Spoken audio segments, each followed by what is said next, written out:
নমস্কার বন্ধুরা, শুভ দুপুর। কেমন আছেন আপনারা? আশা করব সবাই খুব ভালো আছেন, ভালো থাকবেন। তো রোজের মতো আজকেও আবার চলে এলাম আপনাদের সাথে একটু গল্প করব। গল্প করে কি রান্না করেছি সেটা একটু দেখাবো। তো আপনারা কেমন আছেন? আশা করব সবাই খুব ভালো আছেন, ভালো থাকবেন, সুস্থ থাকবেন। তো যা চারিপাশে ঘটছে, সুস্থ থাকাটা খুব দরকার। আর এখন আর বেড়াতে যাওয়ার নাম শুনলে ভয় লাগে, সত্যি কথা বলতে। তো ঘরেই ঠিক আছি। ভাগ্যে যেটা আছে সেটা তো হবেই, সেটা কেউ খণ্ডাতে পারবে না। তবুও আর কি, সবসময় একটা ভয় কাজ করে, চারিপাশে যা অবস্থা হচ্ছে।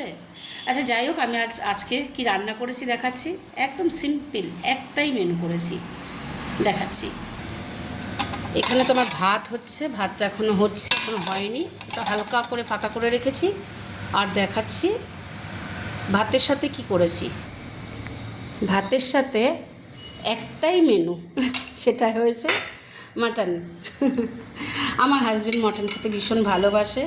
কী করব বলুন, ওর মটন হলে আর কিচ্ছু চাই না, ব্যাস। এই যে মটন রান্না করেছি, তো এই দিয়েই খাওয়া হবে, মটনের ঝোল দিয়ে আজকে দুপুরবেলা খাওয়া হবে। আর কিচ্ছু খাবেই না, মাটন হলে আর কিছু তার লাগে না। তো এই হয়েছে আজকের আমার মেনু। তো ঠিক আছে, এখন মতন বিদায় নিচ্ছি, আবার পরের ভিডিওতে আসবো।